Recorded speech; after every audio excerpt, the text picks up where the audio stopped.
wonder, how do you corner a buck? I've got the solution. You see this field back here? This field's a hot spot.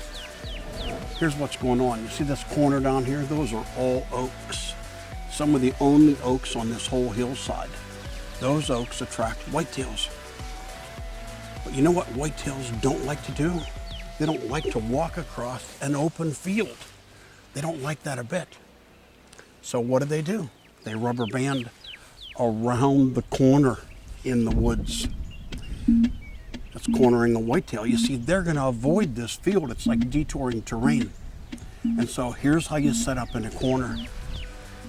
You walk up and you scout that corner. You're going to find that there are trails intersecting about 30 yards, 40 yards in on that corner, coming from this side of the woods. And same thing from over here. Here's what you want to do. You get in the woods, find where those trails are intersecting and set up. Now, whitetails are going to avoid the field to get from over here to over there.